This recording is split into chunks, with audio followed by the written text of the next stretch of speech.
اہل حدیث ہے ہم یہ السلام علیکم ورحمۃ اللہ وبرکاتہ۔ آج کے ویڈیو میں حنفی بریلوی بے شرم غوث پاک کے ہاتھوں ذلیل ہونے والے ہیں۔ آپ دیکھیں ویڈیو، اس کو شیئر بھی کریے۔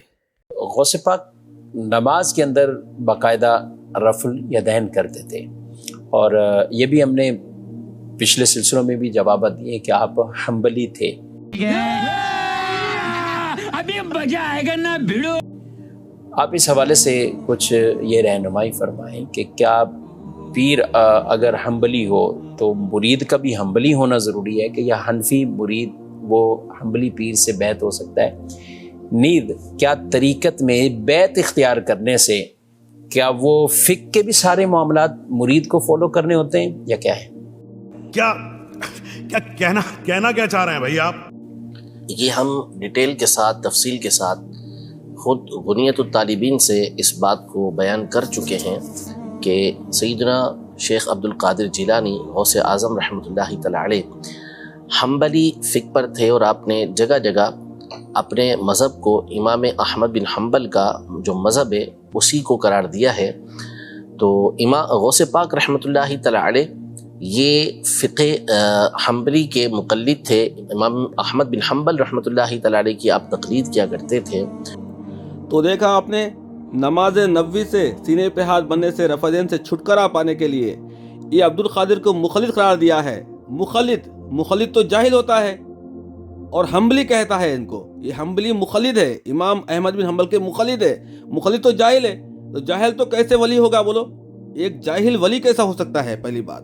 اور یہ حنفی کا پیر حنبلی ہے۔ اور تقلید کا جو اصول ہے وہ یہی ہے کہ جو فقہی معاملات ہیں اس میں جو مقلد ہے وہ جس امام کے مسائل کی، اس کے بیان کردہ اصول اور ضوابط کی پیروی کرنے والا ہے، وہ اسی کے طریقہ کار کو فالو کرتا ہے، وہ دوسروں کے طریقہ کار کو فالو نہیں کرتا، کیونکہ اس کے نزدیک اس کے امام نے جو مسائل اور جو ضابطے اور قانون قرآن و حدیث کی روشنی میں بیان کیے ہیں وہ دوسروں کے مقابلے میں زیادہ مضبوط ہوتے ہیں اور ثواب یعنی درستی پر ہوتے ہیں۔ ایک ایک بات پہ غور کریے، نہیں سمجھ میں آتا ہے ریپیٹ کر کے سنیے آپ کیا کہتا ہے۔ عبد القادر مخلد کے پاس جو دلیل ہے قرآن و حدیث سے نماز پڑھنے کی تو وہ اس کے اوپر فالو کرتے ہیں۔ جو ان کے پاس صحیح دلیلیں ہیں، آپ سوچ سکتے ہیں یہ مکاروں کی مکاری کو۔ پیر صاحب تو نماز وہ پڑھ رہے ہیں جو رسول اللہ نماز سکھائے، اور مرید یہ بھکت وہ نماز پڑھ رہے ہیں جو ابو حنیفہ سکھائے۔ ابو حنیفہ کے اوپر بھی الزام ہے، میں نہیں کہتا۔ تو یہ بدترین مشرک جو ہے نا، ان کا دھرم ہی الگ ہے، اور ان کے پیر توحید پرست ہے۔ اور آگے دیکھیے کیسے پیر نے ان کو جہنمی فرقہ کہا ہے۔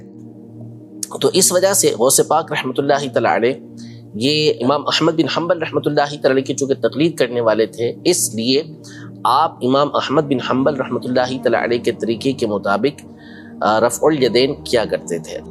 حنفی بریلوی جاہل بدعتی عبد القادر جو ہے نا، امام احمد بن حنبل کے طریقے پہ نہیں چلتے تھے۔ یہ رسول اللہ کا طریقہ ہے رفع دین کرنے کا۔ بخاری، مسلم، ابو داؤد، ترمذی، ابن ماجہ، نسائی، تمام حدیثوں میں 559 حدیثیں ہیں رفع دین کرنے کی، اور سینے پہ ہاتھ بننے کی بے حساب حدیثیں ہیں۔ تو شیخ جیلانی جو ہے نا، وہ اللہ کے نبی کی طرح نماز پڑھتے تھے، جو نماز رسول اللہ سکھائے گئے تھے، صلو کما رأیتمونی صلی۔ اور تو کہتا ہے کہ وہ امام کی تقلید کرتے ہیں، پیروی کرتے ہیں۔ اب دیکھ، آگے بتاؤں گا میں کہ شیخ جیلانی تمہارے بارے میں کیا کہتے تھے، تم بدعتیوں کے بارے میں، حنفیوں کے بارے میں کیا کہتے تھے۔ ہاں، اب تیرا کیا بنے گا کالیا؟ عبد القادر جیلانی کی نماز کا طریقہ تو وہی ہے جو اللہ کے نبی نے سکھایا ہے۔ رکوع میں جاتے وقت رفع دین، رکوع سے اٹھتے وقت رفع دین، 2 رکعت بیٹھ کے اٹھنے کے بعد رفع دین۔ اور یہ حنفی کہتا ہے کہ وہ تو مقلد ہے۔ ارے مقلد تو جاہل ہوتا ہے۔ اور دوسری بات، تیرا پیر جو نماز پڑھتا ہے تو وہ نماز نہیں پڑھتا ہے، یعنی کہ تیرے پیر کو جو نماز آتی تھی وہ غلط تھی، تیری نماز صحیح ہے۔ یا یہ تو بول دے کہ تیری نماز صحیح ہے، پیر کو نماز نہیں آتا پڑھنے۔ یا یہ بول جو پیر نماز صحیح پڑھ رہا ہے میں وہ نہیں پڑھوں گا، میں غلط پڑھوں گا۔ اور ابھی تو رکو، کلائمیکس ابھی باقی۔ کلائمیکس میں تو ان کا بہت برا حال ہونے والا ہے۔ اور دوسری بات، ان کے پیر خود لکھتے ہیں کہ حنفی گمراہ کن جہنمی فرقہ ہے، اور ان کا اصلی کلائمیکس جو ہے وہ قیامت کی رہے گا۔ پیر ان کو دوڑا دوڑا کے مارے گا۔ ارے حنفیوں، بریلویوں، نہ تمہاری نماز کا طریقہ وہ ہے جو میں پڑھتا تھا، نہ تمہارا عقیدہ وہ ہے جو میرا تھا. تم میرے مرید کیسے بن گئے؟ تم کیسے بن گئے میرے مرید؟ تم تو خبر پرست مشرک ہے. میں تو ایک اللہ کی طرف بلانے والا تھا, نبی کی اطاعت کی طرف بلانے والا تھا. میری نماز وہی تھی جو رسول اللہ پڑھتے تھے, اور تم جھٹلاتے ہو. اے مشرکو, خبر پرستو, دفع ہو جہاں سے. کلائمیکس تو قیامت کی رہے گا کہ عبد القادر ان کو دوڑا دوڑا کے ماریں گے. ان خبر پرستوں کی واٹ لگائیں گے انشاءاللہ.